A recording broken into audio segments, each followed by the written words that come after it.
بیا هم ښه راغلاست. ښاغلی استاد مشال، په رښتیا سره زموږ او د نړۍ د نورو هیوادونو لکه ګاونډي هیوادونو په پوهنیز نظام کې څومره توپیر شتون لري؟ ډیر دی، کم دی، ښه دی، بد دی؟ تاسو په څه نظر یاست؟ مننه صافی صاحب.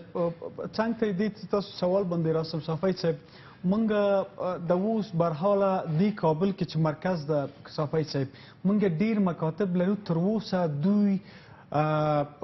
صنف نه لري صافی صاحب، تر اوسه دوی کتاب نه لري صافی صاحب، تر اوسه دوی نظامی معرف چې اوسېږي صافی صاحب دا نه ده پیاده سوی. څنګ ته دی همدې کابل کې صافی صاحب، تاسو ولسوالیانو کې لري خبره ده چې تاسو ولایتونو ته لاړ شئ. تاسو وګورئ تر اوسه موږ څو وخته مخکې بي بي سي او ازادي راډیو یو ګزارش نشر کړ چې 80% خاوره د مخالفینو په لاس کې ده. د هرات ولایت کې، غزني کې او نورو ناامنو ولایتو کې صافی صاحب د تاسو مکاتب د نجونې او د هلکان تر اوسه تړل سوي دي صافی صاحب. دا یو لوی درد، یو لوی بحث ده صافی صاحب چې دې ته نظام او معرف اصلا متوجه نه ده صافی صاحب. و دقیقا معاش خوري، امکانات خوري، ولی مکتب هغه ولسوالي کې هغه ولایت کې اوس بس صافی صاحب یو بس. څنګ ته دی صافی صاحب دغه تاسو دغه کابل کې صافی صاحب چې یو تحقیقي گزارش جوړ کړي صافی صاحب. موږ برحاله دغه کابل کې صافی صاحب ډیر مکاتب لرو جناب صافی صاحب، ډیر آدرسونه شته جناب صافی صاحب چې شاګرد حاضري کې شته ولی خپل حضور نه لري نشته جناب صافی صاحب. همدغسې جناب صافی صاحب یو استاد د سهار 6 بجو نه راځي درس ورکوي تر 12 بجو صافی صاحب. هغه څنګه هغه استاد څونه د تجربه انرژي لري، څونه د زده کړې لري چې هم جغرافیا درس ورکولی شي، هم تاریخ، هم ساینس، هم انگلیسی او نور برخه کې. میم سربست شما جناب صافی صاحب که چقدر ما با کشورهای منطقه و یا کشورهای جهان چقدر ما یکسان هستیم. دقیقاً من یک زمان از افغانستان بیرون بودم و به خاطر تحصیلات عالی یک جای بودم. ما زمانی که تحصیلات عالی و معرف از اونها رو می‌بینیم جناب صافی صاحب، ما در درجه بسیار فیصدی صفر قرار داریم جناب صافی صاحب. معرف شما با معرف کشورهای منطقه چالش بسته کردن نمیتونه. اصلا رقابت خوبان جناب صافی صاحب شما خود 100 برابر کردن نمیتون جناب ما. از هر لحاظ جناب صافی صاحب یک مشکلی که ما 4 دهه به این طرف مشکلات جنگای خانوادگی داشتیم جناب صاحب، در پهلوی ازی تشویق و یک فرهنگ کلتور بسیار زشتی که برای ما به میراث مانده. کسی مکتب بخونه، اگر خواهر شما مادر شما مکتب بخونه او مجرم است، او گناهکار است، او یک فرهنگ است، یک کلتور است که ولد مادر شما خواهر شما مکتب میخونه. شرم است به خانواده. چرا؟ خداوند خودش فرموده است که علم برای زن و مرد فرض است جناب صافی صاحب. امروز شما سعی کنین در افغانستان هنوز ما با مو فرهنگی بسیار زشت کونی سالهای 13 و 57 58 میریم که یک خواهر خدا، یک مادر خدا، خانم خدا به تحصیلات اجازه نمیدیم. چرا؟ خب از اینجا شروع شده دیگه. بیاین رقابت ها را از اینجا ببینیم. یک چیزی که شما کم پیشتر در بحثتان اشاره کردین، گفتن فساد اخلاقی و فساد اداری که باشه. چطور یک کسی یک بحث مشکل داری، یک بحث فساد اخلاقی، یک بحث کلانی که ما داریم پدرها و مادرای ما شما داره جناب صافی صاحب، بزرگای شما داره جناب صافی صاحب، مادرتان، خواهرتان که مثل خود ما و شما جناب صاحب، مثل بیبی خدیجه، مثل عایشه صدیقه جناب صافی صاحب، مثل رابعه بلخی، مثل ملاله جناب صاحب، باید مثل نظیر بوتو جناب صافی صاحب بیاین تحصیلات کنن، استادشان در مسائل سیاسی و اقتصادی کلان افغانستان و کلان دنیا ما نداریم جناب صاحب. اگر خواهر ما نوجوان شد، ما از صنف 7 تا صنف 8 میشه مسیر مکتب میفهمه، ما مشکل برای جور میکنیم که یک فرهنگ است ولی ما در قریه شرم میاد که خواهر ما درس بخونه. یک بحثی که صافی صاحب مشکل داری وجود داره، یک بحثی که مشکل ما میگم مشکل فرهنگ، مشکلی پدرای مادرام است، کیام مشکل سواد است. اگر مادر و پدر قدر سواد می داشتن جناب صافی صاحب، قدر تحصیل می فهمیدن، قدری وطن می فهمیدن، یعنی ذهنیت سازی نداشته باید ذهنیت سازی بشه. یک مقوله است، اگر یک مادر جناب صافی صاحب تحصیلات داشته باشه، علم داشته باشه، تمام خانواده علم دارن. دیر من استاد میخوام سربست شما اشاره کنم جناب صافی صاحب، ما در کشورهای منطقه رقابت کردن نمیتونیم جناب صافی صاحب، با می مشکلی وجود داره. از هر لحاظ جناب صافی صاحب ما کم هستیم، اما ها اگر کار کنیم، اگر زحمت بکشیم، ما از دیگه مردم جامعه کده کم هم نیستیم، زود هم میرسیم. مثل که ما در ورزش رسیدیم، کرکت شما رسید کنین، مسابقات فوتبال شما رسید کنین، در یک وقت کم در کجا رسیدیم. اگر ما را اجازه بدن ما به میگم مننه استاد مننه استاد ښاغلی استاد نورزی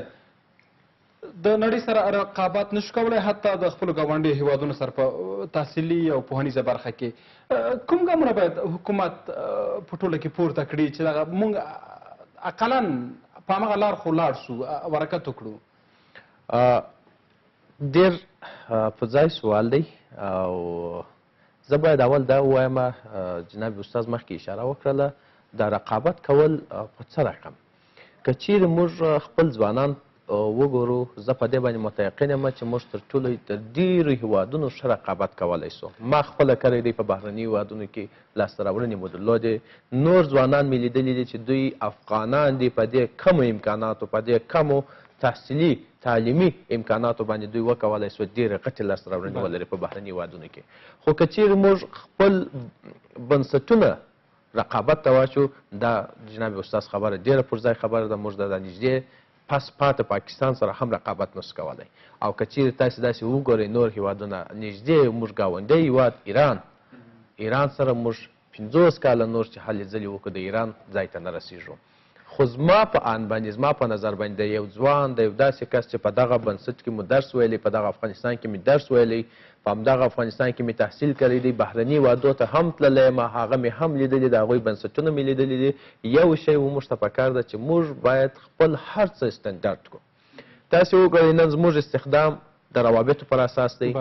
زموږ امکانات حد اقل امکانات دي هغه مدیریتي خبره مو ډېر ښه پر ځای کړې ده چې د حد اقل امکانات څخه باید حد اکثر ګټه واخلو خو راسه نورو هیوادونو نورو بنسټونو ته وګوره چې حد اکثر امکانات لري د هغوی څخه حد اکثره ګټه اخلي اما زموږ په افغانستان کې حد اکثر پیسې اخلي حد اقل منابع یې راته راکړي دي اما ګټه زموږ څخه لکه د کمپیوټر غوندې حد اکثر ګټه اخلي تاسو په یو اداره کې وګورئ په یو بنسټ کې وګورئ په یو پوهنتون یو مکتب کې چې هلته 10 کسه سټاف یا کارمندان یا ټیم په کار وي په هغه ځای کې به 2 نفره کار کوي یوازې مکتبونه نه پوهنتونونه نه شرکتي خصوصي شرکتونه رسنۍ مو ټول همدغه رقم دی په حد اقل منابع دوی غواړي چې هغه ټارګټ ځان ټارګټ ته ورسوي او هدف لاسته راوړي زما په نظر اول حکومت په هر اداره کې کله چې دی رسمي مجاوز ورکوي اجازه ورکوي یو بنسټ یا که هغه رسنۍ که مکتب که پوهنتون وي هغوی یو ټیم لري هیئت په نامه یو ټیم لري چې اول یې ګوري آیا دا مکتب دا پوهنتون امکانات ځای لري آیا چوکۍ لري آیا پروجیکټور لري آیا تخته لري آیا معلمان لري حتی د معلمانو نوم و اسنادونو تذکري و عکسونه هم اخلي زما غوښتنه دا ده چې موږ قوانین ډېر ښه قوانین دي اصول مو ډېر ښه اصول دي مقررات مو ډېر ښه مقررات دي خو یو شی چې موږ په افغانستان کې نه لرو هغه تنفیذ دی ولې نه تنفیذیږي اداري فساد دی زه ډېر ولایت ته تللی یم هلمند ته زه تللی یم په ډېرو ناامنه سیمو قریجاتو ولسوالیو کې زه ګرځېدلی یم هلته موږ امنیتي ستونزې لرو هلته موږ څنګه چې استاد ویل فرهنګي عرفي ستونزې لرو دی خو انجونو ته اشاره وکړه زه دا ډېر په جرأت درته ویلی شم چې هلته ځوانان درس نه وایي دا اوس ما خپلوان دي په هلمند کې هغوی یو 12 ټولګۍ ته رسېدلي دا تصمیم کورنۍ نیولی دی چې کله دی 12 ختم کړي نور به دی درس نه وایي دی به تعلیم نه کوي دی به تحصیل نه کوي دا یو عرف دی او که چیرې څوک دا وکړي هغه به نو خامخا د دولت چوکاټ ته لویږي او څوک چې دولتي سو هغه کافر دی طالب یې د هغه خو حلالوي ډېره مننه استاد ښاغلی استاد ماشاءالله د شخصي پوهنتونو په اړه به راشو دا شخصي پوهنتونونه او مؤسسات چې په افغانستان کې تر ډېره او په د 14 کلونو کې ناببره پرمختګونه وکړل او هر څوک چې پیسې درلودې او یا واسطه درلوده یو شخصي پوهنتون یې جوړ کاوه هغه کسانو چې شخصي مؤسسات جوړ کړي وو چې روابط او ضوابط نه درلودل واقعا خلکو ته یې غوښتل خدمت وکړي تر ډېره هغه منحل شول دغه اسناد د شخصي پوهنتونو څومره تاسو معتبر بولئ په نړۍ کې واقعا موږ سره ډېرو کسانو اړیکې نیولې دي چې موږ د فلاني ځای نه فارغ شوي وو دلته راغلي یو په بهرني یا په اروپایي هېوادونو کې دا شی چې موږ سره دی دا حتی بیخي دوی مني نه مننه صفای صاحب دا خبره د لومبای سوال سره بیخي ټچ لري صفای صاحب چې څونه موږ کولی چې رقابت وکړو تاسو څنګه د دې شخصي پوهنتونونو اسناد باید وګورئ او نور داسې د دولتي اسناد جناب صفای صاحب موږ 4 یا 15 هغه اصلي پوهنتونونه چې ډېر اساسي دي په کابل کې موږ فعالیت لري چې حداقل یو کابل پوهنتون ده چې او نور د ننګرهار پوهنتون ده همداسې نور د ډېر اساس او بین المللي پوهنتونونه چې ډېر رسمیت خدا شاید صفای صاحب د منګه ملګري وو سند کې او نور ادرسونه کې تل د دې جن ماستری د خپل کوي دغه د دې ادرسونو تحصیلي سند جناب صفای صاحب مشکل لري صفای صاحب د هر لحاظ جناب صفای صاحب مشکل لري د ما یو ډیر نږدې ملګری د هغه ان کې وو صفای صاحب څونه سر دوه درې دفعې بیرته ولاړ صفای صاحب چې د دغه تایم مراحل باید خلاص جناب صفای صاحب منګه دغه د منګه دوستان مسئولین چې دوی فارغيږي د دوی دغه بیک ګراوند دغه څونه چې ویلي درس ویلي د په کوم وخت کې دغه تاسو په نت کې سرچ وکړئ دغه تر اوسه نشته دا یو لوی بعض صفای صاحب راځو چې څونه تحصیلي سندونه نظر په قانون د تحصیلات عالی او معرف قانون په آدرس کې صفای صاحب موږ هغه سند چې د تحصیلات عالی نه ورکړل کېږي لکه دولتي پوهنتونونو کې همغونه تحصیلي بنسټونه شخصي بنسټونه دا همغونه رسمیت لري همغونه تحصیل ګزاره دي کوم مشکل نشته ولی لوی مشکل دا جناب صفای صاحب چې په کابل پوهنتون کې او نور دولتي پوهنتونونو کې زه داسې یو احساس کوم صفای صاحب چې تر حد اکثر لږ ذره منیجمنت یا لږ ذره به مدیریت شته صفای صاحب دی نه به سترګې نه پټوي ولې په شخصي پوهنتونونو کې صفای صاحب ډېر بد حالت روان ده ډېر بد په مکاتبو کې هم ډېر بد حالت روان ده او په پوهنتونونو کې هم جناب صفای صاحب تاسو دغه معلوم بایم ویلو صفای صاحب داسې خلک اشخاص افراد لرو جناب صفای صاحب ډېر پوهنتونونو کې صفای صاحب چې خپله نوم یې حاضري کې شته خپله وزارت کې چکر وکړي خپله موینیت کې موین تر موین څنګه ده دلته درس وایي جناب صفای صاحب څنګ ته دی جناب صفای صاحب سربستی که خیلی تاثیرگذار از جناب صفای صاحب که من خودم با دیدیم جناب صفای صاحب امروز در داخل پنتونهای شخصی شما جناب صفای صاحب امو فرهنگ و کلتور و ادبیات و امو دیدگاه ملی و فرهنگی شما تدریس نمیشه یک بحث کلان را که میخوایم با ملت شریک بسازیم به عنوان یک استاد پنتون در داخل چندین پنتون در داخل کابل وجود داره که زبان و تاریخ کشور منطقه همسایه ما مانند ایران تدریس میشه از این ملت آگاهی داره باید در این قسمت توجه شود دیگه باید خپل حکومت په دې اړه اقدام وکړي نتونستن جناب صفای صاحب امیال در امی آدرس های نزدیک جناب صفای صاحب کلتور از وا تشریح میشه فرهنگ از او بازار سیاسی از وا تاریخ سیاسی از وا جناب صفای صاحب کل موضوعات از وا تدریس میشه کپلن د ټکی کاغله یو دغه وخت به درکو چې وخت نور ختم دی استاد په ټوله کې د پوهنیز نظام د سمون لپاره باید کم گامونه پورته شي بهترین گامی که میتونه جناب صفای صاحب به خاطر نظام معرف داشته باشیم افراد مسلکی در رأس ارگان های زی داخل بس دوم یک برنامه استراتژیک دوامدار که بتونیم این معرف از این تحصیلات از این بدبختی نجات بدیم سه یک تفتش و نظارت خوب از آدرس های معرف و تحصیلات عالی بحث چهارم را میخوایم جناب صفای با شما شریک کنم از مادرها و پدرام خواهش دارم جناب صفای که بیاین اولادایتان تشویق کنید به معرف اولادایتان مادرتان خواهرتان دخترتان این انگیزه را نتین که تنها برای مرد و یا برای ذکور تعلیم و تربیه یا معرف است بیاین خواهرایتان برادرایتان یا همگی بچه یا آخر میخوایم جناب صفای یک بحثی که ما داریم این مادرها و پدرام کم ملامت از جناب صفای که گاهی اوقات از امی اولادای خود پرسان کنن یا برن در داخل مکتب که چی مشکل دارن آزادی داره نداره و ده ها مشکلات دیگه شه یک گاز باشه شاید یک